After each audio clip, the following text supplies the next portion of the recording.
Hello again, here's what we've got coming up in this episode. It's another limited edition model. This time it's from Hornby. It's number R075. It's a Presentation Edition Flying Scotsman, and we're going to take a look at that today. So the Flying Scotsman must be one of the most modelled steam locomotives in the world, and there's plenty to choose from if you're thinking about getting a model of this locomotive. To be honest, I'm getting a bit fed up seeing Flying Scotsman models, and there's plenty other things that I think you could model. So is this set worth getting? It has been out for a while. I've got this one second hand. We're going to have a look and see what it's like and if this model actually still runs okay. So the box we have here is just all made of cardboard. This one has had a bit of a hard life. It's got some rough edges here and a little tear here and there. Underneath, it's almost like the printing is the wrong way around, but you see some details of the model inside, and this gives a hint that it does actually have two tenders here. This piece of text here is talking about when running this locomotive to put the water tender at the rear and the electric motor is in the coal tender. So this is obviously a tender driven locomotive, and I think it's probably made in the UK as well. There's a cardboard lid here that lifts up to reveal a story about the Flying Scotsman, and specifically about this particular version of the model. And here you can see the model inside this window held securely in the packaging. So let's get this out and have a look. The first thing we've got here in the box is this certificate, and it has number 3993 up here. I guess this is the model number for this particular one, and you can see it's one of 5,000 models, and it's representing how it ran between 66 and 73 with the two tenders, and September 1993, so that's obviously when this model was produced. This is actually quite a poor piece of paper. It isn't that thick at all, and it's not a very nice certificate. It's a bit of a shame, but at least they put it in here and given it a number. I'm not sure if 5,000 is really a limited edition though, but still it's nice that there's a certificate as well. Makes it something a little bit special. We also have an additional coupling here and a screw to fit it. I guess this goes on the front of the locomotive, and it's an optional item you can add in if you want. So let's get this model out and have a look at it. So when getting the model out, I did actually notice that it also had this bag inside the cab. So it has the fireman and driver, as well as these extra vacuum pipes that you can fit if you want to. This one hasn't been fitted, it's still in the plastic bag obviously. I did a review recently of a Bachmann locomotive where you got these figures, but they were already painted, but you can see here these Hornby ones are just in black. So now that we've got this model out and all arranged as it should be, you can see that it's quite an impressive model. It's got some length to it, and the green colour is also very attractive. Hornby couldn't really fail with doing the Flying Scotsman. It's got some great lines to it, and this colour of green with the lining and the LNER writing is arguably one of the best paint jobs it's got. So let's have a look at each of these pieces in turn. So let's start off by having a closer look at the locomotive. Now we already know that power comes from one of the tenders. This is an unpowered locomotive and the wheels are free to rotate on their own. And you can see that the action valve gear is very smooth and looks very impressive. So let's start at the front of the locomotive. The character of Flying Scotsman is represented quite well here. It has this silver painting picking out certain parts of the front of the boiler here, and it has this extra railing added on. It's made of metal and it's put through these plastic brackets. And you can see down the length of the boiler it also has this other piece of metal railing on both sides, again threaded through these plastic brackets as well. This one also has an additional plastic pipe running the length of the boiler which has been added on as well, which also looks very nice. And at the very front of the locomotive here you can see the number 4472, very famous, and there's a hole here where you can fit the vacuum pipe which we saw in the packet of extras if you want to. Buffers aren't sprung, but that's okay, I don't mind that too much. And you can see that there's this red line running the length of the locomotive as well. So if you look a bit closer at this red line, especially here, you can see that it hasn't actually kept very straight and it has a little bit of a wobble, and you can also see another one here as well. So the application of this red paint isn't that great. And also in the boiler you can see that the ribs have been painted white, and this hasn't been done that well either. You can see here, for example, the white doesn't go all the way around the rib and it actually stops just above where it should, and it's also evident here on this handrail because the white doesn't go all the way up to it. That handrail incidentally is just moulded into the plastic and is picked out here in silver, along with some handrails around the cab. It does have a nice transfer here on the side of the cab, and you can also see that the glazing has a nice surround around the window and is fairly flush fit. You can see a bit of the window frame there. The one thing that's really nice is that the glazing on the driver's window here, this very small one, is present as well, and that is very nicely flush fit. And there's also some other nice details on the side of the boiler, and also on top here you can see that these metal whistles have been added in, which is really nicely done. At the front there's some nice rivet detail on some of the panels, and the chimney is quite nice as well, but it doesn't go that far down. You can see that it's almost like it's been plugged there. That's a bit of a letdown. I think this could benefit from having that drilled out. And further down you can see where the valves are. It's been painted green and lined out with white. That's actually been done very nicely. But not so nice is the similar green and white lining at this part just above the wheels, and that's evident on all three. It's a bit sloppy in the corners there. Almost looks as though it's been hand painted, but not very well. And here you see the nameplate. That's actually been applied very nicely. It's probably just a transfer on this plate, but you'll also see that the gold surround goes over the top, but it doesn't go along the bottom. Inside the cab there's some representation of detail on the end of the boiler there. It's really not that very well detailed at all. That's just added in on the moulding, and it is a bit disappointing. And there's also that tab of metal sticking through. That's obviously holding the body and the chassis together. You can see it quite clearly there inside the cab. I guess when this is all coupled up and moving on your layout you wouldn't see that, but this could have been made a lot better in here. Underneath the chassis it is quite weighty. This part here, the two front trucks, moves quite freely and is attached to the main part with this screw here. All these wheels you can see are quite clean. It looks as though it hasn't been used much, or if it has, it's been kept very clean.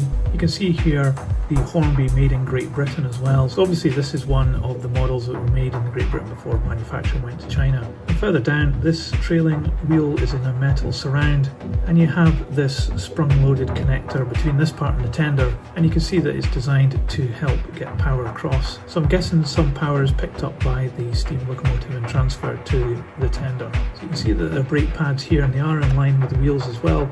There's only two at these two wheels, there isn't one at the back. I'm not sure if that's prototypical or not. So let's now have a look at one of the tenders.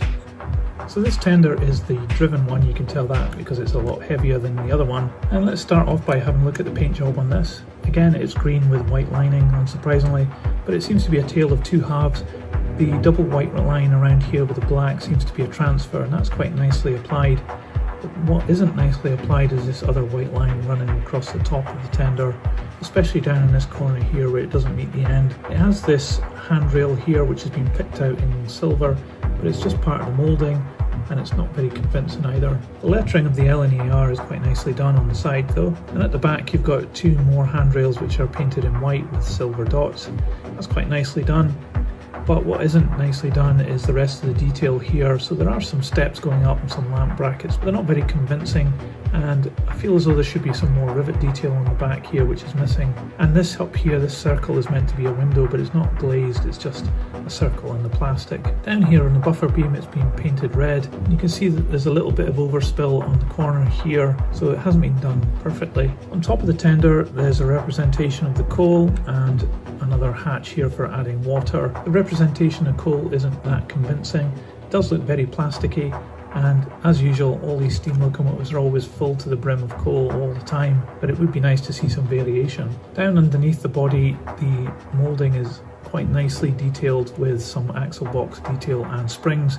I have seen better representation of this in other models, especially from the likes of Bachmann, but it's not too bad. There's nice rivet detail, especially at the back here. Underneath here we have the back wheel which is cantilevered to help it get round corners, and the coupling is moulded directly into that. And we have the main part here with the three axles.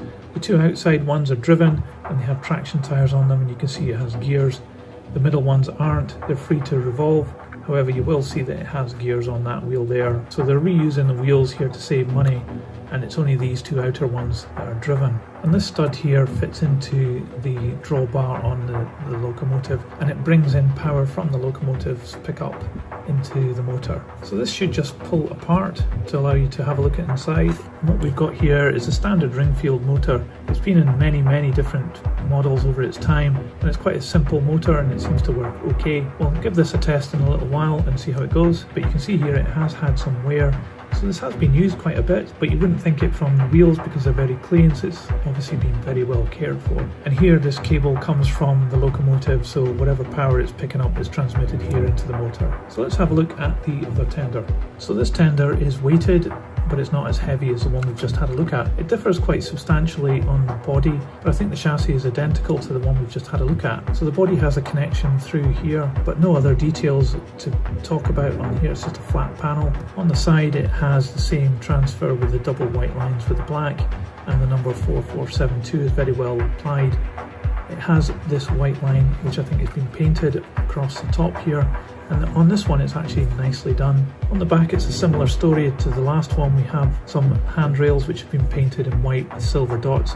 This one actually has some paint overspill on the side here, so that's been really badly painted. On this one the buffer beam has been painted a little bit better. There isn't any paint overspill on this one. Up top it's slightly different. There's no representation of coal, obviously this is just for water, and it has these two parts here which are meant to be handrails, again picked out in I think white with silver dots on them, although it seems to be missing on this one here. I'm not sure whether it's just been worn off or it's been like that from the factory. There's a really ugly moulding mark right in the middle here. I don't think that's meant to be here, but it's a real shame that it has appeared. And looking further down, the chassis looks to be identical to the one we just had a look at, but underneath there's a few slight differences. This part here is a solid bar to couple up the other tender to, and you can see that this one at the back is also cantilevered to help it get around corners, and once more the coupling is moulded directly onto that. All these wheels aren't driven, so they all move around freely, but you can see that these two have got traction tyres on them, and all four have got gear wheels on them, so you can see that this is just a reuse wheel set that's been used here on this tender. So let's see if we can give this a go. Okay, I've just set it up like this and didn't bother to put the tender cover back on just to see.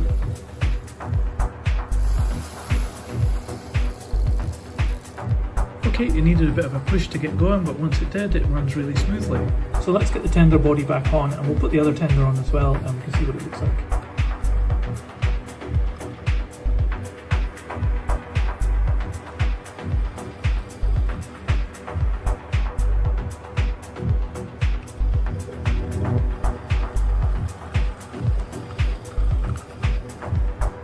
So that worked out okay.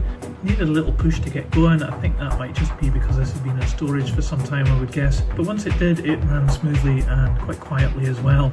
A lot of people slag off these Ringfield motors in these old Hornby models, but I actually think they're okay if you look after them. They seem to continue on for quite some time, and this is testament to it because this model still runs really good even though it was made in 1993. Anyway, let's see how much each of these things weigh.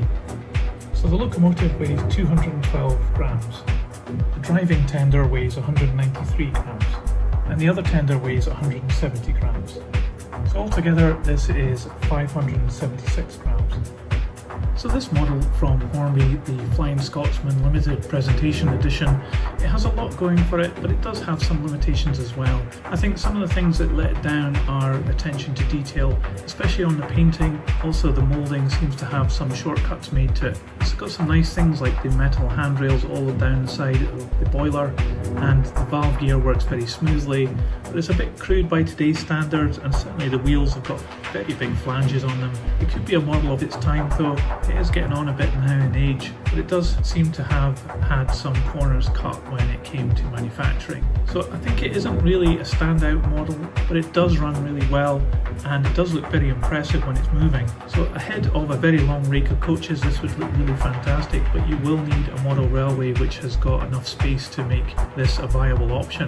The presentation box I think really lets it down. It's just made out of cardboard, and it kind of looks good, but it's not really special at all, and it doesn't seem to be that much different from other boxes, even from boxes that era. So would I recommend that you buy this model? There are plenty of options to choose when you're thinking about getting a model of the Flying Scotsman, and I think Hornby even just released one just very recently on its anniversary. So you might want to consider getting one of those over this one in particular. But as an unusual model and a limited edition model to add to your collection, it could be quite interesting, and therefore it probably is worth considering. So I'll put this on the turntable so you can see all the way around, and if you own one of these, then please let me know in the comments below. I'd love to find out what you think about it. In the meantime, if you liked this video, please give it a thumbs up. You can subscribe to enjoy more videos like this. But that's it for today. See ya!